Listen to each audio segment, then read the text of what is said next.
நிச்சயமாக தமிழினத்தினுடைய சுய நிர்ணய உரிமைக்கான போராட்டம் தொடர்ந்து நடைபெறும் என்பதை காட்டுவதற்காகத்தான் இந்த ஜனாதிபதி தேர்தல் களத்தை நான் சந்தித்திருக்கின்றேன்.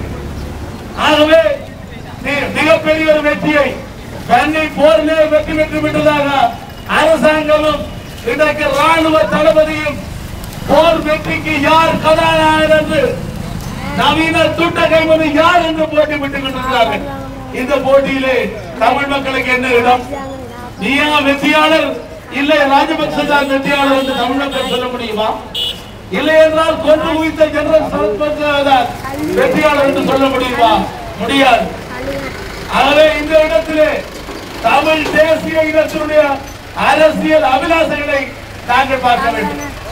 இந்த சூழ்நிலையிலே தான் வடக்கு கிழக்கு மாகாணங்கள் இணைந்த தமிழர் தாயகத்தை இன்றைக்கு மூன்றாக துண்டு போடுவதற்கான முயற்சிகள் எடுக்கப்பட்டு கொண்டிருக்கின்றன. இருந்து கொண்டிருக்கக்கூடிய ஜனாதிபதி இணைப்பை பற்றியே பேச வேண்டும் என்று சொல்கிறார். ஆகவே எங்களுடைய மக்கள் இன்றைக்கு ஆட்சி மாற்றம் தேவை என்று கேட்கிறார்கள். இன்றைக்கு உள்ள சூழ்நிலையை நீங்கள் புரிந்து கொள்ள வேண்டும். தமிழ் மக்கள் இன்றைக்கு பல்லாயிரக்கணக்கிலே கொன்று குவிக்கப்பட்டார்களே, இந்த சிங்கள ஆட்சியாளர்களால், சிங்கள படைகளால். இதற்கு ஜனாதிபதியை பொறுப்பேற்க வேண்டும். முன்னாள் ராணுவ தளபதி சரத் பொறுக்க வேண்டும். இன்றைக்கு வடக்கு கிழக்கிலே, கிழக்கு மாகாணத்திலே சிங்கள குடியேற்றங்கள் மிக தீவிரமாக நடைபெற்றுக் கொண்டிருக்கின்றன. உங்களுடைய பிரதேசங்களிலே நீங்கள் சிறுபான்மையாக்கப்படக்கூடிய அரசியல் அபிலாசங்கள் இல்லை. இந்த சூழ்நிலையில்தான் நீங்கள் புரிந்து கொண்டு இந்த மதவாத இனவாத சக்திகளுக்கு எதிராக உங்களுடைய தெளிவான வாக்குகளை வழங்க வேண்டும். இன்றைக்கு மொழி ரீதியாகவும் மத ரீதியாகவும் 30% 130% தமிழ் மொழி பேசக்கூடிய மொழி சிறுபான்மை மக்கள் இருக்கிறார்கள். ஒரு சுய நிர்ணய உரிமை இருக்கிறது, தன்னாட்சி உரிமை இருக்கிறது. அதை நிலைநாட்ட வேண்டும் என்ற ஒரு கோரிக்கையை நிலைநாட்டக்கூடிய கோரிக்கையை முன்வைத்துத்தான் இந்த தேர்தல் களத்தை நான் சந்திக்கின்றேன். குறிப்பாக இன்றைக்கு ஆயுத போராட்டம் நசுக்கப்பட்டிருந்தாலும் கூட 60 ஆண்டுகளாக தமிழ் தேசிய நடத்தி கொண்டிருக்கின்ற சுய நிர்ணய உரிமைக்கான போராட்டம் தொடர்ந்து நடைபெறும் என்பதை காட்டுவதற்காகத்தான் இந்த ஜனாதிபதி தேர்தல் களத்திலே நான் குதித்திருக்கின்றேன்.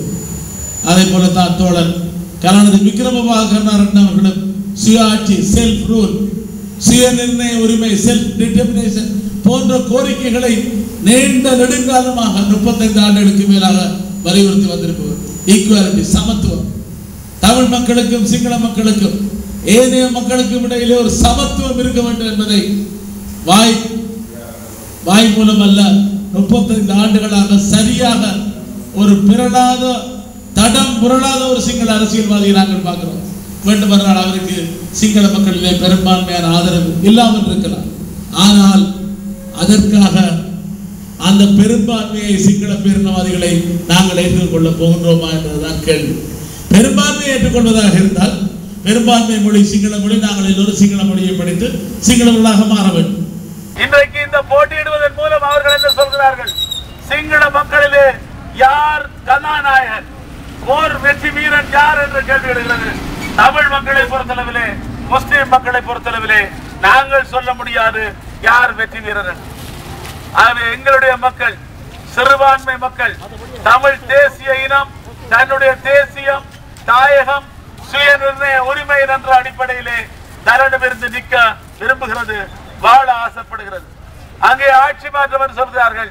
இது ஆட்சி மாற்றம் அல்ல, ஆள் மாற்றம். தமிழ் மக்களை பொறுத்தளவிலே எங்களை நாங்களே ஆள வேண்டிய ஒரு ஆட்சி மாற்றத்தை தான் நாங்கள் கோரி நிற்கின்றோம். எங்களை நாங்களே ஆள முடியாவிட்டால் பிரயோசனம் இல்லை.